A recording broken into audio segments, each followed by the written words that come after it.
Namaste.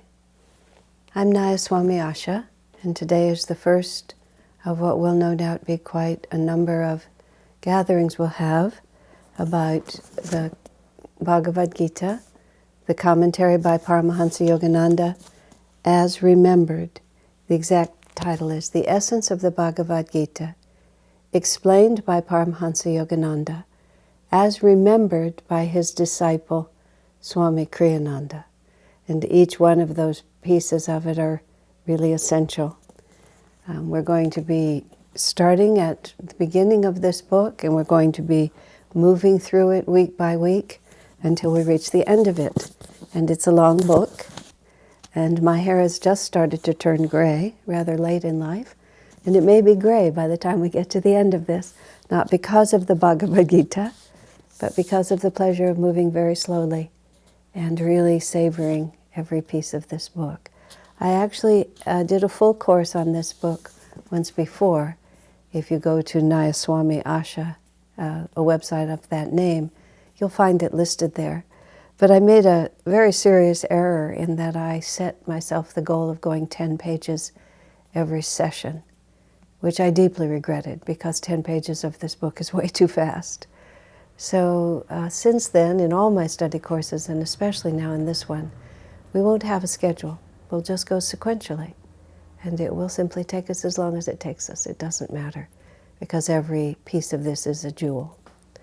So I want to start by dealing with some of the beginning matter, which is introduction, preface, forward, a few other things like that, because they contain within it the information that I feel is important for understanding what this book is really all about. To begin with, we have to think about the life of Swami Kriyananda, because this is as remembered by his disciple, which is really a beautiful way to put it. How my guru explained this book to me, this is what I'm sharing with you. And in many ways, that is the essence of Swami Kriyananda. Whatever his guru shared with him, then he brought it forward and spoke it again to us. Master's commission to the world from Babaji is how he felt it to be, from Christ and Babaji together, but Master felt he was always working for Babaji's cause in this world. In Autobiography of a Yogi and in The Path, Master and Swamiji explained to us how Babaji and Jesus together, in Autobiography of a Yogi it says, these two great masters, one with responsibility for the East, one with responsibility for the West, have been concerned about the materialistic direction of our planet, the increasing technological capabilities of Dwapara Yuga, which give us as human beings the capacity to destroy much of this planet, and we have not yet simultaneously developed the moral fortitude not to do it. And those masters, Babaji and Christ together, as the story is told, felt that a new message was needed for East and West. A message was needed that united East and West, and that brought all of us spiritually into Dwapara Yuga, these great ages on the planet of ascending and descending consciousness. In Autobiography of a Yogi and in Holy Science by Sri Yukteswar, our masters correct what they say is a mistake in the reckoning in terms of how long Kali Yuga will last and whether or not we are in Dwapara Yuga. This is a fascinating study itself.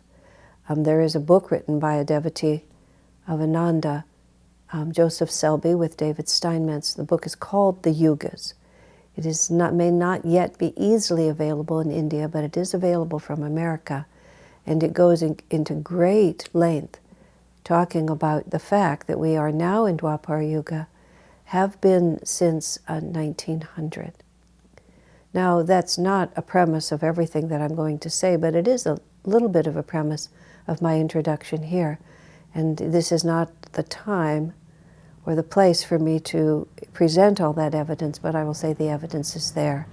Having been educated spiritually in the West, I simply took our master's appraisal of this question and even though they reference the fact that it's not not everyone in India agrees with this, nonetheless, this is the point of view they've presented and that I will accept. How it relates to the Gita, I will explain in just a couple of minutes. When Babaji commissioned Master to come to the West, Master was the last in a line of 5 gurus, beginning with Jesus Christ and Babaji, including Krishna, Lahiri Mahashaya Sri Yukteswar, and then finally Master. Master was the culmination of this effort to bring what had been more secret teachings out where everyone could access them, everyone who was sincere. They would not be imposed on the populace, but it would be easy for sincere seekers to find these teachings.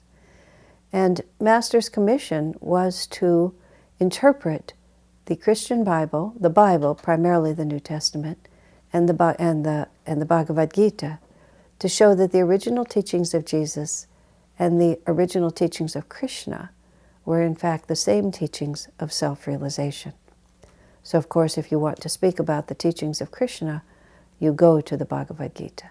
The Bhagavad-Gita has been the enduring textbook, scripture of India, well, for millennia since it was written, since it was created. And as is traditionally said, the essence of Sanatana Dharma, of the divine teachings, is in the Vedas, the essence of the Vedas is in the Upanishads, and the essence of the Upanishads is in the Gita. And so by studying this, and this commentary is the essence of the Gita. So we're starting at one point, and that point will lead us up to infinity.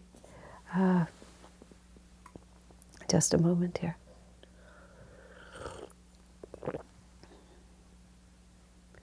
When Swami Kriyananda was a young disciple, he was 22 years old when he met Master. He met Master on September 12th, 1948. He only had 3.5 years with his guru. And as Swamiji says, he says this exactly in the movie Finding Happiness, speaking of Master, he took me very close. It's amazing how just one sentence can evoke such deep and soulful images. In the movie Finding Happiness, if you haven't seen that yet, I encourage you to see it in a theater or get the DVD. It's a film about Swamiji's life work, the community of Ananda, and there's beautiful films of him in there, which turn out to be some of the last that he did since he passed away shortly after that movie was released. He passed away in spring of 2013, since that movie was completed. But Swamiji talks about meeting Master, and he uses that phrase, he took me very close. I was often alone with him. He explained the teachings to me and answered my questions, told me things he said that I don't think he told any of the other disciples, or certainly not many of the other disciples, if any. Of course, Master's relationship with every single disciple was unique, because each one he became for them, as they say, a flawless mirror of their own consciousness, and then he would smooth and clear that mirror as needed. So in May of 1950, which was a year and a half after Swamiji became a disciple, these were the last years of Master's life, although they didn't know that because he was a comparatively young man. His own guru lived well into his 80s, so no one expected that Master would die so early, 1952, which was barely 60 years old. But Master was withdrawing to his desert retreat. He had an isolated property where he would spend more and more time in seclusion and also in writing, because he knew he needed to leave the enduring legacy. And the primary work that he did during that period of time, and in many ways perhaps the most important work that he did in his life after Autobiography of a Yogi, was his commentary on the Bhagavad-Gita. And he explained how his own master, Sri Yukteswar, when he was training him, Master said he was never allowed, when he was a young disciple, to read anybody else's commentary on the Gita. Sri Yukteswar trained him, but there were many scholarly works. The Gita has been commentated on many, many, many times, and many great souls have commented on it. But Master said his own Guru never allowed him to read anybody else's commentary. And in the introduction to this book, Swamiji quotes Master as saying that my Master, Sri Yukteswar, did not want me to have any intellectual concepts of what this book meant. And he says that he tuned his consciousness directly to Veda Vyasa, who was the one who wrote this, and that Vyasa himself inspired Yogananda's commentary. Now, how all that, how the masters really work with one another and what that all means, it's whether or not we understand it or can literally interpret what that means. What Master's trying to say is that what he wrote is what Krishna intended, what Vyasa understood was Krishna's commentary. Now, insofar as it may differ from other commentaries, that is not in any way to say that those other commentaries are not accurate. One of the things that both Swamiji and Master emphasized, which is written in the introductory material to this book, is that any great scripture has a multitude of possible interpretations, because the scripture itself speaks from the heart of reality, and it not only gives you the concepts of the central truth, but then it speaks about how those can or might be applied. So you grasp the spirit of it, and then it speaks to whatever particular need you're facing. And different commentaries may have emphasized one aspect or another, either because of their own orientation, the particular mission that God had given them to do, or the needs of those for whom they were writing it. And this is where the question of moving into Dwapara Yuga and the possibilities of spiritual understanding that are inherent in this age as we move into a time when the understanding of the subtle nature of the universe has become a planetary consciousness. The characteristics of Kali Yuga for society as a whole are the belief in the fixed nature of matter and the differences between things. What technology and science is showing us as we move into Dwapara Yuga is that behind all these apparent differences, behind the form of matter itself, the apparent form of matter itself, is vibrating energy. And the masters take that farther. Behind vibrating energy is the thoughts, and behind the thoughts is the consciousness, and behind it all is the consciousness of God. The implications of that, as Swamiji explains in the introduction to this book, are that this scripture actually applies to all dimensions of life: physical, mental, emotional, spiritual, practical. This is not just a teaching for the renunciate. This is a teaching for any devotee, wherever that devotee may be standing, any soul who wishes to make his actions God-reminding, God-moving, who wants to solve the dilemmas of his life, no matter how mundane they might be, in the direction of expanding consciousness. And so what Master has done with his commentary is explain to us, using the focal point of the power and the inspiration of Lord Krishna as he was speaking to his disciple Arjuna, and to tell us then how that applies on all levels of reality. Now, the making of this book was very interesting. Master didn't write. He didn't write with a pen or a typewriter himself, not in the beginning. Master dictated. He attuned his consciousness, as he himself put it. This is how Swami described it, because when Swamiji went out with Master to the desert retreat, in the spring of 1950. Amusingly, Master told Swamiji this.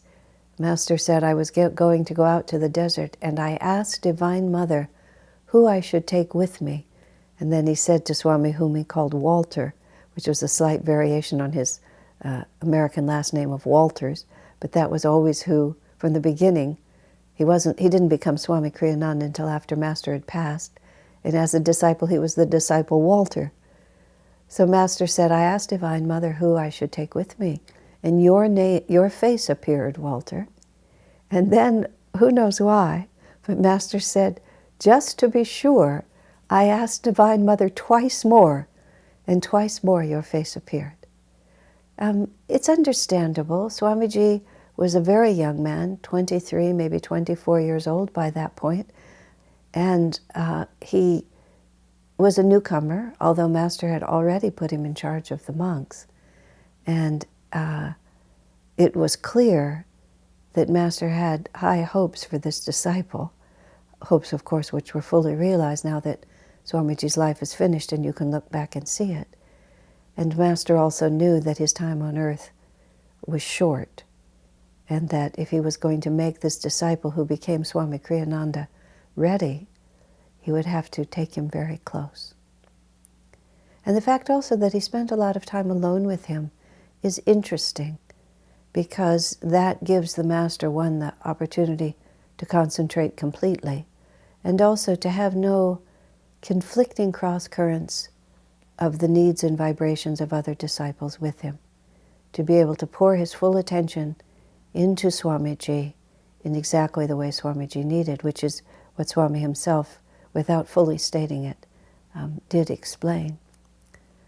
So Master was going out there to dictate these commentaries, and how Swamiji explained it is, Swamiji was with him at the beginning of the dictation, and he said what Master would do. There was a secretary sitting there, was a fast typist who was sitting at the typewriter.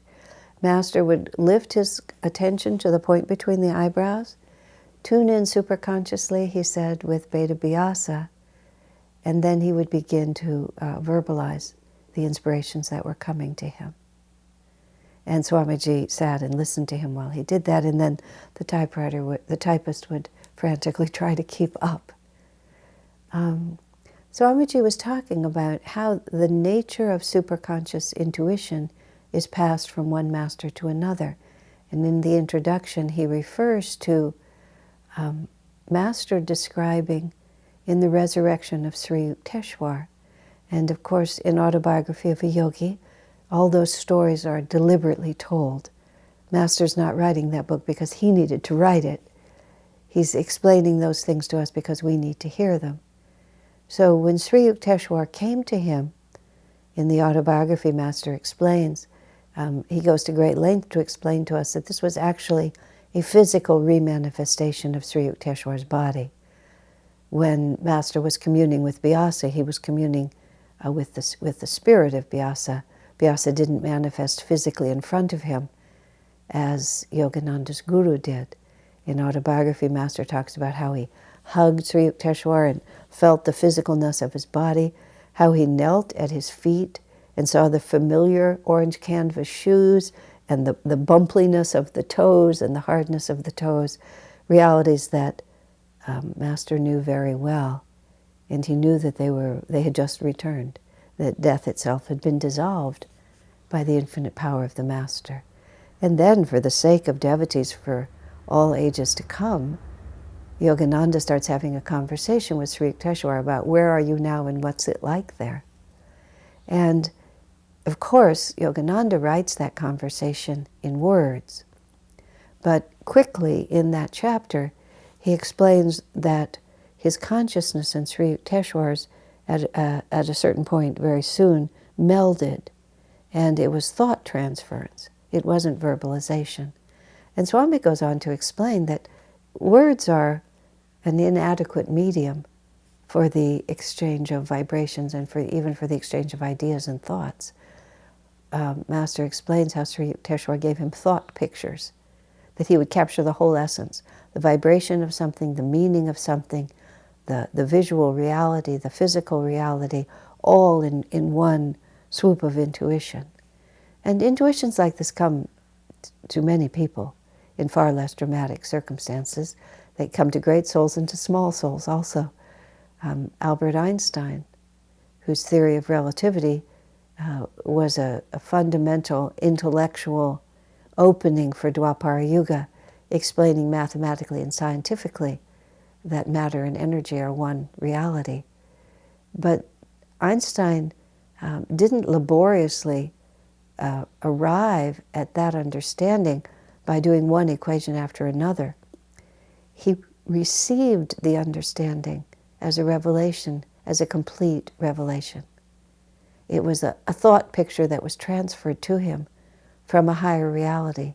And then he spent 10 years, as I understand it, certainly it was many years, working out the math. He knew the facts were there, and then he had to find the scientific proof. It was the equivalent, in truth, of Yogananda's understanding the revelation of Krishna. Of course, the revelation of Krishna was more complete. Einstein's was just a tiny fragment of the nature of the universe, but a highly significant one. But Master tuning into Vyasa and understanding what Vyasa intended by the words that he wrote, Yogananda sharing Vyasa's revelation, sharing the consciousness of Krishna, which of course Yogananda already shared, and then finding a way to put that into words. Except Master, of course, did it instantly. Einstein had to spend longer, but Master was at ease in the infinite as well as in the finite worlds. So he attuned his consciousness to superconsciousness and received the meaning of the Gita, and then he expressed it. Now, Swamiji then explains that to understand the meaning of the verse and to know, especially with superconscious intuition, exactly what Krishna was saying, and to, again, not only receive it intellectually, but actually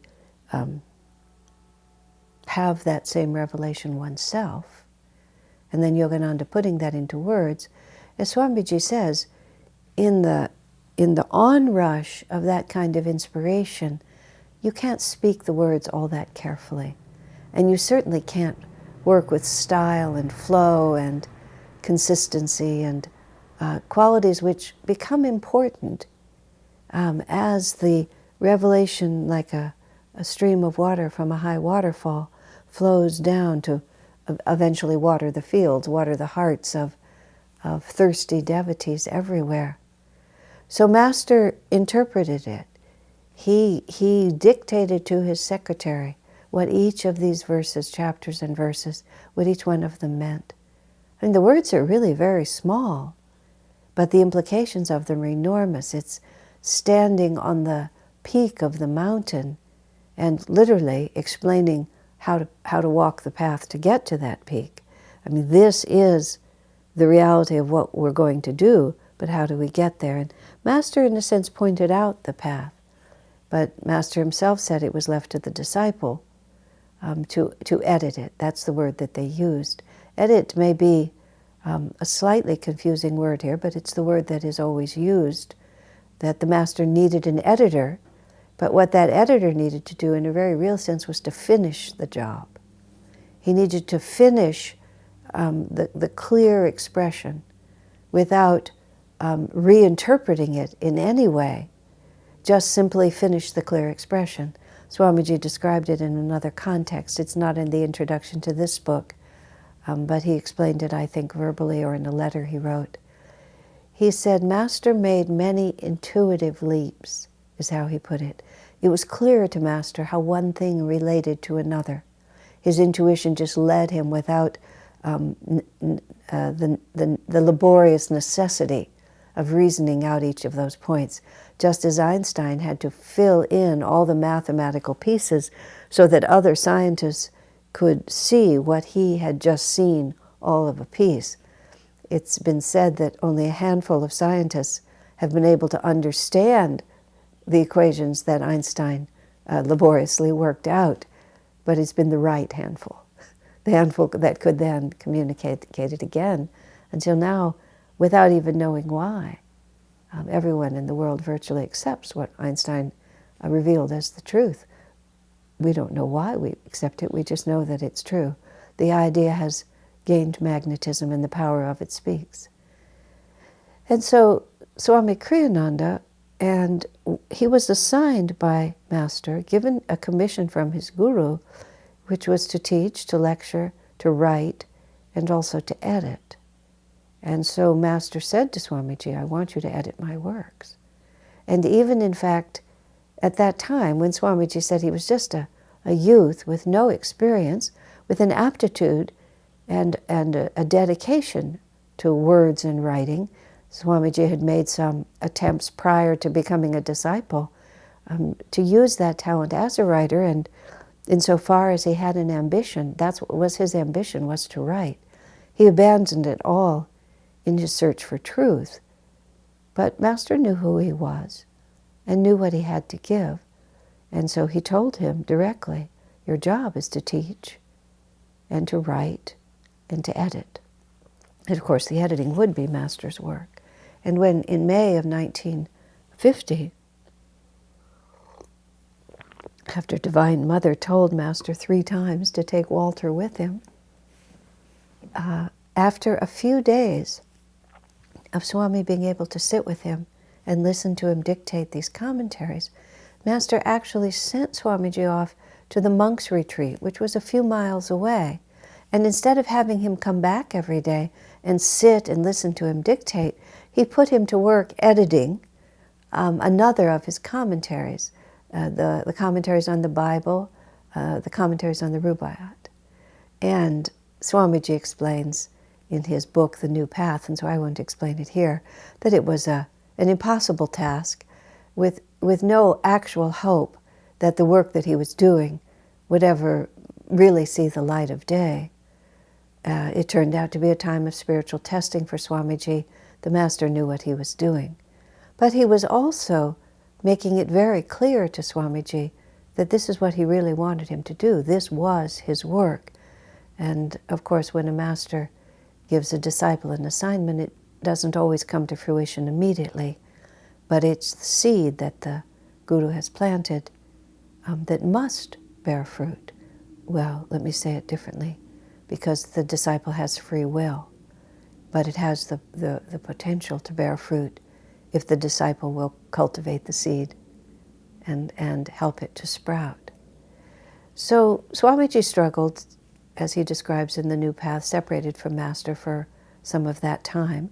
But then when Master finished dictating the whole commentary, which of course he did very fast, he brought Swamiji back. And the day he finished, he brought Swamiji back. And he brought Swamiji back to help him with the editing. Once again, Master was laying the groundwork. These are such beautiful stories in the life of disciples. And they're told to us, there is a certain part of longing that awakens in the heart of a disciple to be taken so close, as Swamiji was to Master. But also even just contemplating it, just feeling it. That's why Swamiji wrote The Path. Just tuning in to the experience of Swamiji and tuning in to his experience with Master, and then through him Master's experience with Sri Yukteswar and Beta Vyasa. All of these put us in tune with the reality of what it means to be a disciple. And inasmuch as we are still disciples, the Master not being in his body is no obstacle to our attunement to him. We are an obstacle to our attunement to him, but there's no obstacle from his side. And so when we live through the experiences of great disciples, then it puts us on the path to becoming great disciples ourselves. And there is a slight need, Swamiji felt, to explain the origins of this book. And I'm honoring that a need on his part by speaking to all of you. Lineage is important. Orthodoxy is important. Institutionalism is not exactly the same as lineage and orthodoxy. Orthodoxy means to be faithful to the source. Human institutions get created and often declare themselves to be the determiner of what is in fact loyal to the source. But a certain amount of discrimination is also required. Merely because a human institution makes a policy does not necessarily mean that that policy is reflective of the revelation that brought that institution into being in the first place, or the revelation upon which it pretends to be based. So Swamiji was there with Master, and then he said after that, Master gave him the whole manuscript as he had dictated it for him to read. And this is the other part of it. On the day that Swamiji arrived and Master had finished, he said Master was in a state of spiritual exaltation. And he declared about the book that he had just finished, his commentary on the Bhagavad-Gita, a new scripture has been born. That his commentary itself was scripture. Scripture is divine revelation. It holds within it the power to reveal the infinite itself. And about the commentary that he had been the instrument for, Master said, a new scripture has been born. And then he declared, and he declared more than once, millions will find God through this book. Master said, I know, I have seen it, not just thousands, millions. A new scripture has been born. Well, imagine how Swamiji felt. A young disciple with his master, and his master has just done this great work, and then he hands him that manuscript. Master handed Swami the manuscript and wanted him to begin help editing. And so Swamiji read through everything that Master had done when it was fresh, with the power of it, when almost no one had seen it. And Swamiji was overwhelmed by the power, by the beauty, by the divine simplicity, by the naturalness of the expression. And he tells us in the introduction, it was that Master was a master teacher. He understood that points have to be illustrated, and tone has to vary, and humor and lightheartedness relax the mind of the reader and allow him to take in the serious points more easily. And Swamiji just said all of that was present in the book. There was no pretension. There was no effort to impress. There was no intellectuality. There was no feeling that what Master was declaring needed to be supported from any other source. It was his direct revelation, and with the confident power of a master, he simply presented it. I know, Master said, why Sri Yukteswar didn't want me to read any other commentaries, because this was unique, and this was a destiny that Babaji had for me, and he wanted me to give. Now, of course, there's wonderful nuances to Master writing a commentary on the Bhagavad-Gita, because Master himself declared that he was Arjuna in a previous life. And he also declared that Babaji incarnated as Krishna. So, in fact, Master did say he tuned into Beta Vyasa, but there's also the other reality, which is the fact that the actual original address between Krishna and Arjuna, that Master was Arjuna receiving it. Fascinating. Swami doesn't emphasize that in his introduction, but talking to devotees, talking to those who are open to this thought, it's a fascinating nuance. Master's credibility that he himself claimed was tuning into Beta Vyasa, but there are many, many levels to all of these stories. When the Masters communicate with us, they tell us, they draw a certain part of the picture and leave it to others to intuit or to share the rest of it. Now, what happened next was Master wanted this book to be finished right away, and there was a senior disciple who had the responsibility at that time for editing Master's works.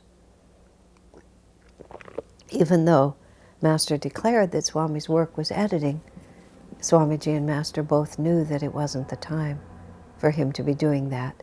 And the job was in the hands of another disciple. Taramata was her name. She became a a difficult figure in Swami Kriyananda's life later. So it's ironic, but there it is. That's who she was. She edited Autobiography of a Yogi for Master, and Master said she would receive great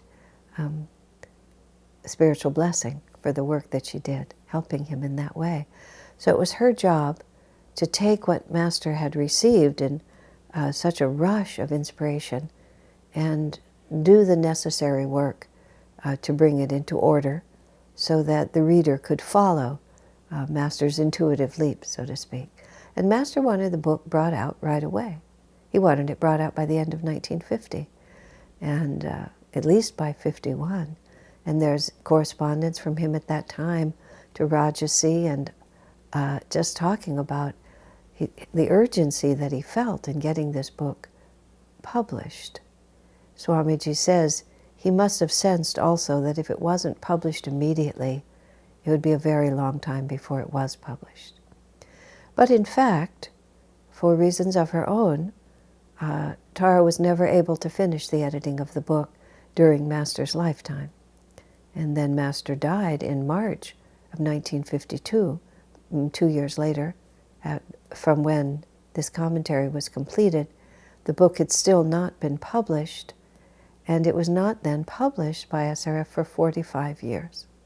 A whole generation, a generation and a half of disciples. Once Master had passed away, Rajasi became his successor.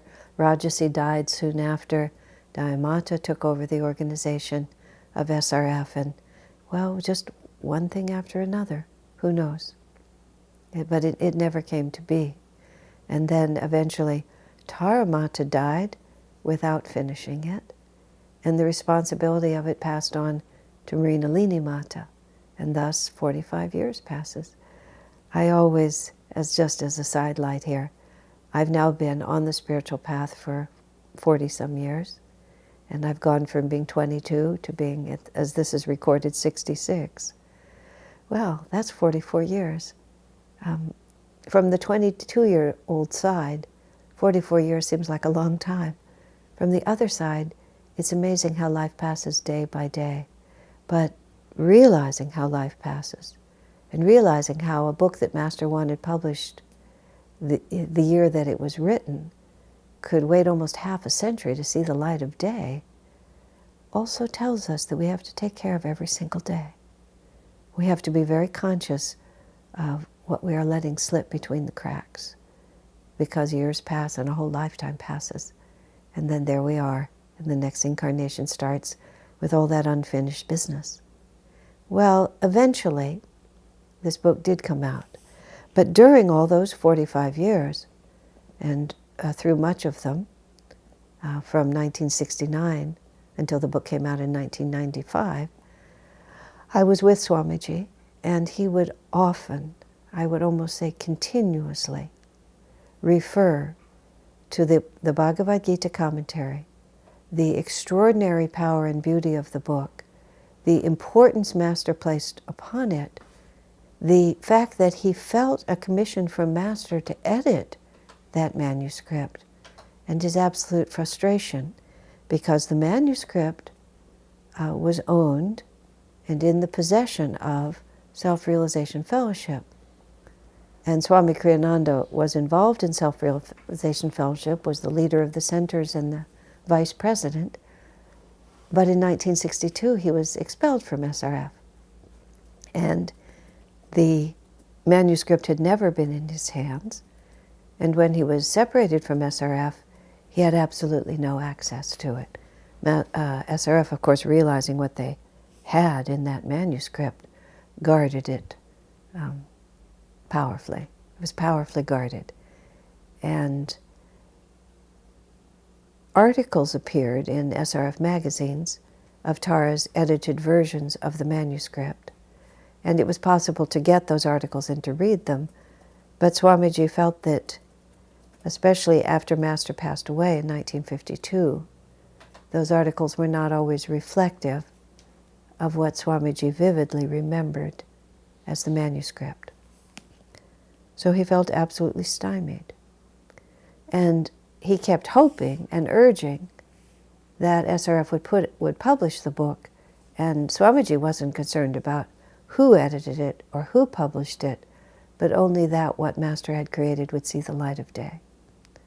But as he writes, when the book was published finally, and it's published as God Speaks to Arjuna, a 2-volume set, which is readily available from SRF, and we were more than welcome to buy it and study it. Swamiji was disappointed.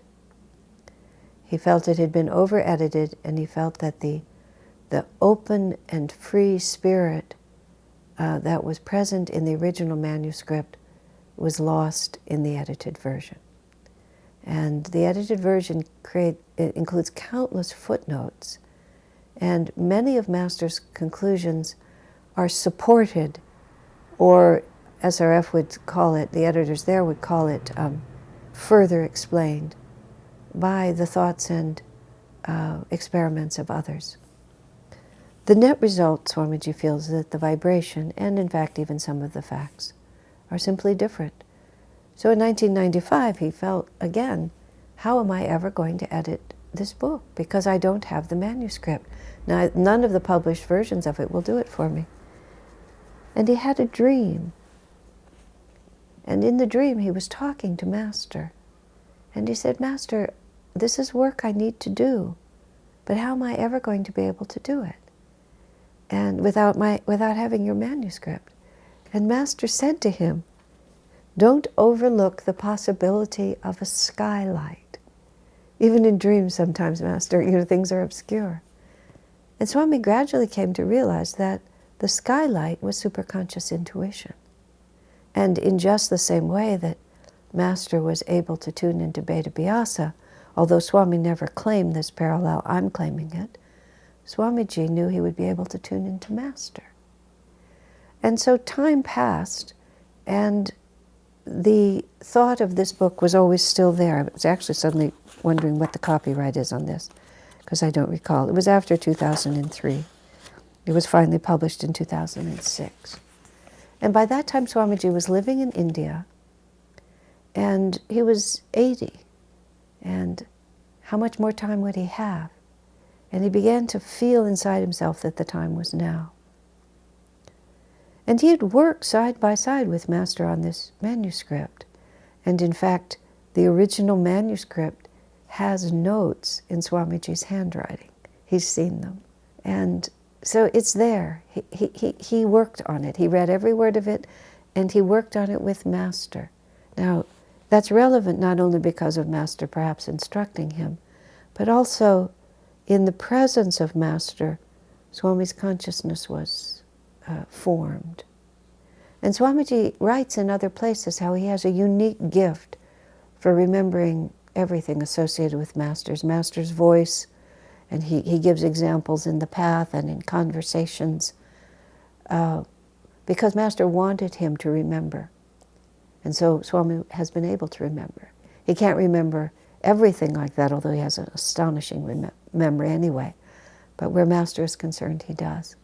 So in 2006, and this is where Jyotish and Devi, Jyotish being Swami's appointed successor, they write in the foreword here, the preface to this book, they write about their imminent arrival in India, just as Swamiji was starting to write this book. And Swamiji knew that he was coming into a season in India in which he was going to have a great many guests, and the guests were colony leaders from America, and he had only recently moved to India, and so these visits from the people he had put in charge around the world were an important time for everyone. It was, and as it happens, these visits were numbered because he was 80. And Jyotish and Devi coming, of course he has a closest relationship with them. And he knew that their coming could distract him once again from this project. So he resolved that he just had to begin. And interestingly, how Master draws us in. The Guru tells us as much as we are able to understand, and then once we receive that inspiration from him, that receptivity makes us capable of receiving the next step. So Swamiji was still uncertain about how he could write this without having Master's commentary in front of him. So he decided, well, I will at least write what I can, and that's one of the reasons the book began to be called The Essence of the Bhagavad-Gita. He thought it was going to be an overview, that he would just write down some of it, and then perhaps at a later date he would be able to write the rest of it.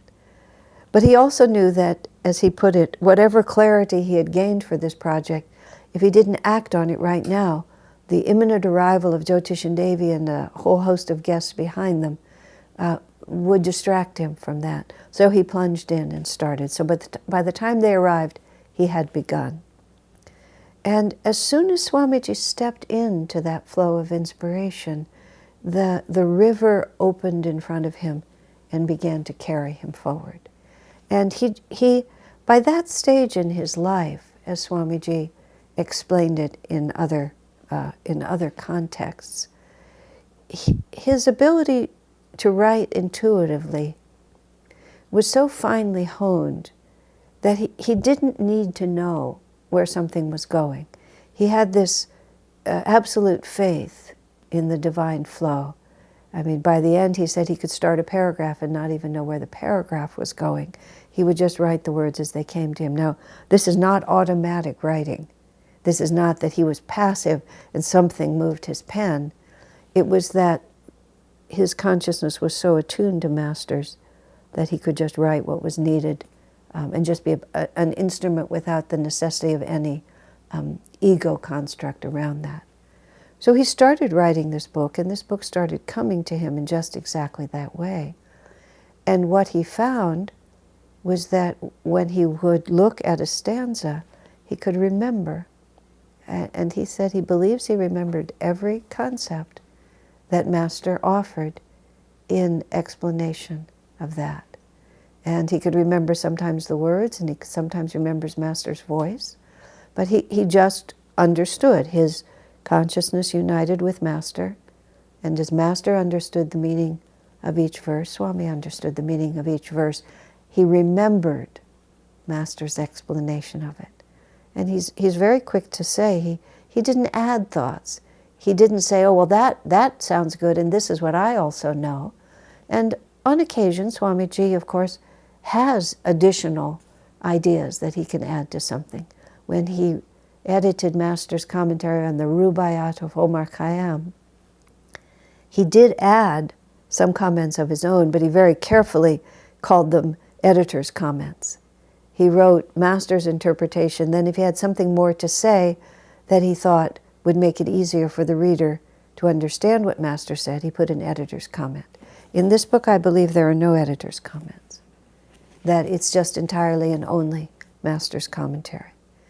But with a lifetime of teaching behind him and the direct experience of studying Master's manuscript, what Swamiji above all sought to communicate and to preserve was that easy accessibility and that intimate flow that characterizes Master's way of teaching.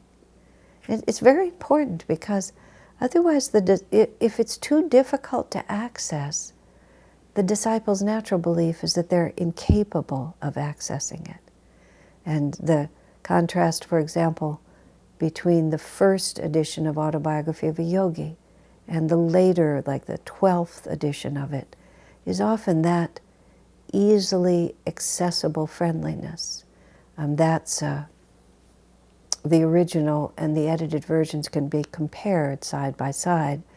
In the case of the Gita, what you have is SRF's edited version and Swamiji's version as remembered by him, but the manuscript is not accessible to us.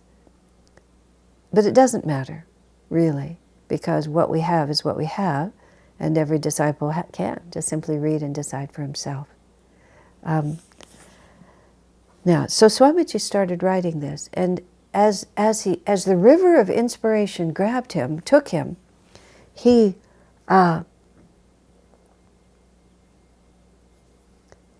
soon discovered that in fact he was receiving the entire commentary this was by no means just an overview, just something light that he would only have part of. He was going to be given the entire commentary. And so Jyotish and Devi arrived, and they were there for a time. I came during that period of time to India, as did a number of other visitors. My husband and I came together on that trip. And Swamiji began to set himself the task, no matter what else was going on around him, that he would write 10 pages a day, 10 typewritten pages a day of this commentary. And of course, once one is doing a creative work, especially an inspired creative work, you have to respond to that inspiration. It's not as if you can say, oh, I'm busy now, I'll listen to it later. You have to seize the moment and take the inspiration when it comes. And Swamiji did exactly that, and that was when he began to realize that he remembered everything. Just verse by verse, as he would look at the verse, he would remember. He glanced sometimes at the SRF published version just to make sure that he didn't omit something. He mentions that Master himself glanced sometime at the commentary written by an advanced disciple of Lahiri Mahashaya. And Swamiji says he presumes he did it for the same reason, just to make sure that he hadn't missed something. Lahiri articulated commentaries on the Bhagavad-Gita and had his disciples write them down or intuit them afterwards. Swami Pranabananda did that. So then there we are in India, and Swamiji is writing this book. It took him 2 months. It took him 60 days. The book is over 600 pages, almost 600 pages. He wrote 10 pages a day. And we were living in the house or visiting the house. You know, we'd come early in the morning and we'd often stay late at night. But somehow, and Swami was being the gracious, active, involved host. He was not sequestered in his office at all. He was sharing meals. He was taking us on outings. He was giving satsangs. He was doing so many things that you would think would interfere with a project of this nature. And yet every single day, those 10 pages would appear. And we would laugh about it because he was writing almost faster than we could read. I would say would appear because he put them on the coffee table, the small table in the living room. He worked up on the upper story, the third story of the house, second story as you call it in India. And on the ground floor he would leave the manuscript, and he would come down late at night or he would come down early in the morning, because you could never come to the house really when there weren't new pages there. And then he would always ask you if you'd read them, and you really needed to have read them. I mean, it was to help him, by supporting him, by showing enthusiasm. And interestingly, and this was a fascinating part that Devi and Jyotish write in their introduction to this book, that they were a little concerned that this was the great work of Swami's life, and maybe their presence was interfering with his ability to manifest it. But Swamiji said actually, and he writes, Swami says this too, in fact, the presence of so many people around him actually helped him. And it helped to ground what he was writing in the practical needs of the people for whom he was writing it. Because it was too easy for him too, I think, to just slip into the superconscious reality of Master and Vedavyasa and Arjuna and Krishna and just live in that world. But the point of the book was to serve the devotees. Millions need to find God. Millions will find God through this book. So Swamiji was always also, not only in his inspirational flow, communing so directly with Master, he was also in touch with the actual consciousness of the people who would read this book. And so it helped him to feel that reality. And so what appeared to be perhaps an obstacle to the completion of the book, in fact became an asset for making it what it needed to be. Because this is also the characteristic of Dwapara Yuga, and to in a very real sense, the definition of one of the definitions of Master's mission at this time and at this place, to help us to understand that every aspect of life can be spiritualized. We're moving upward in consciousness again. We have not yet reached the heights of to which planetary consciousness can reach in the Satya Yuga or even Treta Yuga in which spirit and matter, the veil is very thin. But we're heading in that direction. And so what Master is trying to do is to embrace all of our realities and show how the divine can be expressed everywhere and in everything. There is always a way to take whatever it is we're doing in life and turn it toward the light. So Swamiji, during this time in India, when he's 80 years old, is alone in his upstairs office, having this magnificent revelations just flowing through him almost as fast as he can type. But immediately he's literally walking down the stairs and bringing them to the ground floor where devotees are gathered. And we're immediately receiving this, sometime commenting. But it isn't just that we would say, oh, this needs to be different, or that needs to be changed, or I didn't understand this. There was very little that we contributed in that way, and what we did was so minor.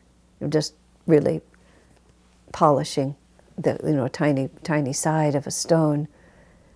But it also, Swamiji then could commune with us. That's how I felt it at the time. So he was so anxious for us to read it. He was able then to feel how we were able to receive it.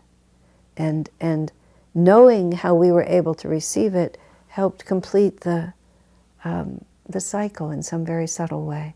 Now, much of that is my own ideas.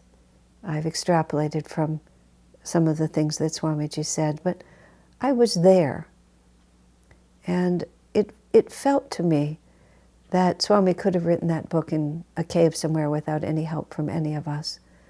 But I felt Master brought us all together at that time, partly so that we could witness it, but also, just as Swamiji said, so that we could provide for him the receptacle. So after 2 months, this book was done. Swami thought it might take him 10 years. And then it took him only really a matter of weeks after that to polish what he'd written, because in the rush of the revelation, this too needed to be polished. And he went carefully over every word and every concept to make sure that they were absolutely consistent and representative of exactly what Master had told him. So the Bhagavad-Gita explained as remembered by his disciple. And when Swami finished this book, of course, Swami was 80. He lived till he was 86. But those last years of his life were all about what is left undone. What is it still that I have to do for Master that I haven't yet done? And this had always been looming. This had always been looming early on in his discipleship. A new scripture has been born. Millions will find God. And Swami didn't feel that the copy of this book that was in existence was the one that would bring millions to God. But when he finished this one, he said, I think this is what Master had in mind. So now we'll dive into the scripture itself. God bless you.